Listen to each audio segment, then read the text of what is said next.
2026년 주식시장 투자 전략에 대한 CNBC 토론 자료를 보내주셨네요. 2025년이 꽤 좋은 한 해였잖아요. 나스닥이 20%, 다우지수도 한 13%나 올랐으니까요. 네, 맞아요. 아주 뜨거웠죠. 그래서인지 자료를 보니까 대부분의 전문가들이 2026년에도 이 상승세가 쭉 이어질 거라고 예측하고 있더라고요. 자, 그래서 오늘 우리의 미션은 명확해 보입니다. 과연 모두의 예상대로 시장이 흘러갈지 아니면 이 낙관론 뒤에 우리가 놓치고 있는 그림자는 없는지 한번 깊이 파고들어 보죠. 네, 이번 분석의 핵심은 바로 그 보편적인 낙관론의 이면을 들여다보는 거예요. 보내주신 자료들이 공통적으로 던지는 질문이 있거든요. 월스트리트의 이 만장일치에 가까운 전망이 과연 건강한 신호인지, 그리고 모두가 주목하는 AI 트렌드가 사실은 고용시장에 어떤 충격을 가져올지, 마지막으로 암호화폐 시장이 보내는 의외의 경고 신호는 무엇인지, 이 세 가지를 중심으로 2026년의 투자 지도를 한번 다르게 그려보려고 합니다. 좋습니다. 그럼 첫 번째 주제부터 바로 시작해 보죠. 월스트리트의 만장일치 낙관론. 블룸버그 기사 제목이 모든 월스트리트 분석가 2026년 주가 랠리 예측일 정도면 이건 뭐 거의 압도적인 분위기인 건데 자료에 등장하는 한 전문가는 바로 이 점 때문에 오히려 소름이 돋는다, I'm spooked라는 표현까지 썼어요. 이게 왜 그런 걸까요? 그게 바로 행동재무학에서 말하는 컨센서스의 함정 때문이에요. 시장 참여자 대부분이 같은 방향을 바라볼 때 그 기대감은 이미 주가에 전부 녹아들어 있을 가능성이 높아요. 자료에 인용된 한 베테랑 분석가의 말이 되게 인상적인데요. 30년 넘게 이 일을 했지만 이렇게 순수한 컨센서스가 예상대로 실현되는 걸 본 적이 없다고 하더군요. 와, spooked. 소름이 돋는 표현이 정말 와닿네요. 모두가 좋다고 하니까 오히려 불안하다는 거잖아요. 근데 반대로 생각하면 모두가 비관적일 때 사라는 격언처럼 모두가 낙관적일 때 그럼 파는 게 맞는 건가요? 그게 그렇게 간단한 문제일까요? 물론 그렇게 단순하진 않죠. 하지만 여기서 중요한 건 위험 권리의 관점이에요. 모두가 긍정적인 시나리오만 보고 있다는 건 예상치 못한 악재가 터졌을 때 시장이 훨씬 더 크게 흔들릴 수 있다는 의미거든요. 아, 상승 여력은 제한적인데 하방 리스크는 커지는 거죠. 게다가 더 흥미로운 건 모두가 꼽는 유망주 리스트도 마이크로소프트, 아마존, 엔비디아처럼 기존의 승자들로 거의 똑같다는 점이에요. 특정 종목으로의 쏠림 현상이 심하다는 거군요. 모두가 똑같은 배에, 그것도 배의 한쪽 편에만 잔뜩 몰려 타고 있는 형국이네요. 이러면 작은 파도에다 배가 크게 기우뚱할 수 있겠어요. 정확한 비유예요. 낙관론 자체가 나쁜 건 아니지만 그 낙관론이 단 하나의 시나리오, 그러니까 AI가 이끄는 기술주 중심의 성장에만 기대고 있다면 그만큼 취약해질 수밖에 없다는 거죠. 자료는 지금 월스트리트의 분위기가 바로 그런 모습이라고 경고하고 있는 겁니다. 그렇군요. 그런데 월스트리트가 이렇게 낙관하는 데에는 분명 근거가 있을 거잖아요. 탄탄한 경제 데이터 같은 것들이요. 근데 자료에서는 바로 그 데이터에 함정이 있다고 지적하는 부분이 저에겐 정말 흥미로웠어요. 네, 그 부분이 이번 분석의 핵심 중 하나죠. 지금 우리가 보는 낮은 실업률, 견조한 임금 상승률 같은 데이터들은 모두 과거를 돌아보는 백월드 루킹 지표라는 거예요. 과거를 돌아보는 지표요? 네, 이미 일어난 일들을 보여줄 뿐 앞으로 다가올 구조적인 변화를 예측하지는 못한다는 거죠. 그리고 그 가장 큰 변화의 핵으로 자료는 단연 AI를 꼽고 있습니다. 맞아요. 일자리 대재앙, 잡 어퍼컬립스라는 표현까지 등장하죠. 처음엔 좀 과격한 표현 아닌가 싶었는데 제시된 예시들을 보니 그럴 수도 있겠다는 생각이 들더라고요. 그렇죠.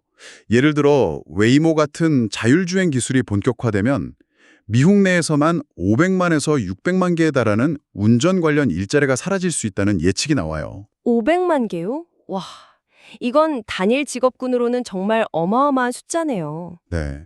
또 다른 예시도 충격적인데요.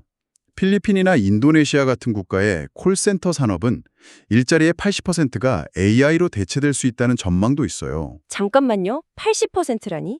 그건 단순히 일자리가 좀 줄어드는 수준을 넘어서 한 국가의 경제 기둥 하나가 통째로 흔들리는 얘기잖아요. 그럼 그 여파가 결국 미국 소비 시장에도 부메랑처럼 돌아올 수 있다는 거군요. 바로 그 지점입니다. 미국 GDP의 60% 이상이 소비에서 나오는데 AI로 인해 전 세계적으로 이런 대규모 실직이 발생하고 사람들이 미래에 대한 불안감으로 지갑을 닫기 시작하면 어떻게 될까요? 지금의 탄탄한 소비 데이터만 보고 있다가는 이런 거대한 흐름을 놓칠 수 있다는 거죠. 심지어 자료에 나온 예측 중에는 1000명 규모의 직원을 둔 회사가 AI를 활용해서 엑센추어 같은 거대 컨설팅 기업에 도전할 수 있게 될 거라는 내용도 있었어요. 100명이 사스 기업을 대체할 수 있다는 말도 있었고요. 이게 무슨 공상과학 소설이 아니라 실제 투자 분석 자료에 나오는 예측이라는 게 놀랍네요. 네. AI가 단순히 기존의 업무를 자동화하는 걸 넘어서 산업의 구조 자체를 파괴하고 재창조하고 있다는 뜻이에요. 물론 장기적으로는 생산성의 폭발적인 증가로 이어지겠지만 그 전환 과정에서 발생하는 고용 충격과 사회적 불안은 2026년 시장이 감당해야 할 가장 큰 변수가 될 수 있다는 게 자료의 핵심적인 경고입니다. 월스트리트의 낙관론이 과거 데이터에 기반하고 있다면 그 데이터가 예측하지 못하는 미래의 가장 큰 변수가 바로 AI발 고용 충격이라는 거군요. 정리가 되네요. 그렇다면 전문가들의 예측과 달리 실제 개인 투자자들의 체감 경기는 어떨까요? 자료에서 아주 뜻밖의 지표를 제시하는데 바로 비트코인이었어요. 네. 이 부분이 저도 자료를 분석하면서 가장 흥미로웠던 지점이에요.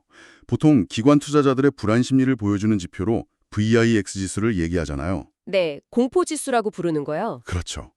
시장의 변동성이 앞으로 얼마나 클 거라고 보는지를 나타내는 지표죠. 그런데 이 자료는 비트코인 시장의 움직임이 어쩌면 개인 투자자들의 진짜 공포와 탐욕 지수를 보여주는 창이 될 수 있다는 주장을 펼쳐요. 왜 하필 비트코인인 거죠? 주식시장에도 개인 투자자들이 많은데 말이에요. 거기에 대한 근거가 아주 구체적이에요. 자료에 따르면 2025년 말에 비트코인 장기 보유자들이 무려 30억 달러, 우리 돈으로 약 4조 원에 달하는 물량을 매도했는데 이게 지난 5년 내 가장 빠른 속도였다고 해요.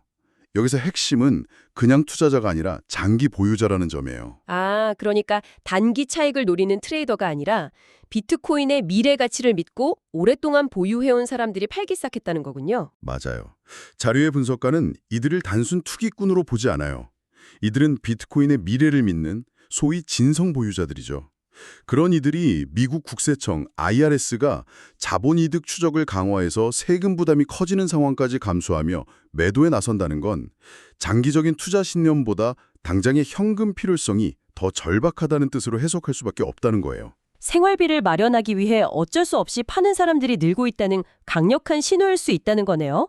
겉으로 발표되는 소비 데이터는 아직 괜찮아 보이는데 실제 개인들의 주머니 사정은 이미 팍팍해지기 시작했다는 증거로 볼 수 있다는 거고요. 네, 그래서 한 전문가가 이걸 탄광 속의 카나리아라고 표현했어요. 그 유명한 비유요. 네, 과거 광부들이 유독가스를 감지하기 위해 카나리아를 데리고 갱도로 들어갔던 것처럼 비트코인 장기 보유자들의 매도세가 공식적인 경제지표보다 먼저 위험을 알리는 경고 신호일 수 있다는 거죠. 엔비디아나 마이크로소프트 주가는 시장의 전반적인 낙관론을 반영하지만 비트코인 시장의 흐름은 개인들의 실제적인 재정 압박을 더 민감하게 보여준다는 새로운 관점인 셈입니다. 월스트리트의 컨센서스와 실제 개인 투자자들 사이에 이런 온도차가 있다면 이걸 투자 전략에 어떻게 녹여내야 할지가 관건이겠네요. 자료에서는 구체적으로 어떤 조언들을 하나요? 가장 핵심적인 조언은 테이블에서 위험을 일부 덜어내라는 거예요. 지난 3년간 시장이 워낙 좋았으니 이제는 수익을 일부 실현하고 포트폴리오를 재점검할 때가 됐다는 거죠. 근데 여기서 오해하면 안 되는 게 대규모 약세장이 온다고 겁을 주면서 시장을 완전히 떠나라고 말하는 건 절대 아니죠? 네, 절대 아닙니다. 무조건 비관론에 빠져서 다 팔고 현금만 들고 있으라는 게 아니라 위험 수준을 좀 조절하라는 의미죠. 그럼 구체적으로 어떤 방법들이 제시됐나요? 몇 가지 현실적인 방법들이 나와요. 예를 들어 그동안 너무 많이 올랐던 고성장 기술주들의 비중을 조금 줄이고 그 자금을 상대적으로 소외되었지만 가치가 저평가된 주식으로 옮겨보는 거죠. 또는 포트폴리오의 안정성을 높이기 위해 미국 외 다른 국가의 주식이나 채권 같은 자산 비중을 늘리는 것도 좋은 다각화 전략이 될 수 있고요. 위험을 줄이면서도 시장에는 계속 참여하는 균형점을 찾으라는 거네요. 그런데 한편에서는 AI 트렌드 자체는 여전히 유효해서 시장이 완만하게나마 계속 오를 거라는 의견도 있었잖아요. 느리게 갈아타며 상승, 슬로우 그라인드 하이어 할 거라는 표현이 있던데요. 네, 그 의견도 중요해요. AI 혁명이 이제 막 시작 단계이기 때문에 관련 기업들의 성장은 계속될 거라는 시각이죠. 폭발적인 급등은 아니더라도 시장이 꾸준히 우상향할 가능성은 충분하다는 거예요. 다만 중요한 전제가 붙어요. 전제요? 2025년처럼 실적 발표에서 AI라는 단어 하나만 언급해도 주가가 폭등하던 그런 쉬운 시장은 아닐 거라는 거죠. 아, 이제는 AI라는 마법의 단어만으로는 부족하다는 거군요. 진짜 실적과 성과로 증명해야 하는 단계로 넘어왔다는 뜻이네요. 수많은 AI 관련 기업들 사이에서 진짜와 가짜를 가려내야 하는 옥석 가리기가 훨씬 더 중요해지는 시점이라는 거고요. 정확합니다. 그래서 자료에 등장하는 거의 모든 전문가들이 공통적으로 강조하는 게 바로 종목 선택, 스탁 피킹의 중요성이에요. 2026년은 시장 전체의 흐름에 몸을 맡기는 패시브 투자보다는 어떤 기업이 진짜 기술력을 가졌는지, 어떤 산업이 AI 시대의 진정한 수혜자인지를 스스로 판단하고 골라내는 액티브 관리가 그 어느 때보다 중요해지는 한 해가 될 거라는 결론에 이릅니다. 변동성은 커지겠지만 그 속에서 진짜 기회를 찾아내는 투자자에게는 더 흥미로운 시장이 될 수 있다는 거죠. 오늘 정말 깊이 있는 분석이었네요. 2026년 시장에 대한 월스트리트의 낙관적인 합의에서 시작해서 그 이면에 숨겨진 AI발 고용 충격이라는 거대한 변수, 그리고 비트코인 시장이 보내는 개인 투자자들의 미묘한 경고 신호까지 보내주신 자료를 통해 입체적으로 살펴볼 수 있었습니다. 네, 오늘 나눈 이야기의 결론은 2026년 시장에서 도망치라는 게 아니에요. 오히려 과거의 데이터에만 의존하던 관성에서 벗어나 앞으로 다가올 거대한 변화에 대비하면서 더 신중하고 선별적으로 시장에 접근해야 한다는 점을 기억하는 게 가장 중요할 것 같습니다. 마지막으로 당신이 생각해 볼 만한 질문을 하나 남겨드리면서 마무리할까 합니다. 오늘 분석은 주로 AI가 일자리를 없애는 위협적인 측면에 집중했잖아요. 하지만 동전의 다른 면도 분명히 있겠죠. 그렇다면 이 질문은 어떨까요? AI가 만들어낼 새로운 효율성과 완전히 새로운 산업 속에서 마이크로소프트나 아마존 같은 기존의 거인들 외에 과연 어떤 새로운 승자 기업들이 나타날 수 있을까요?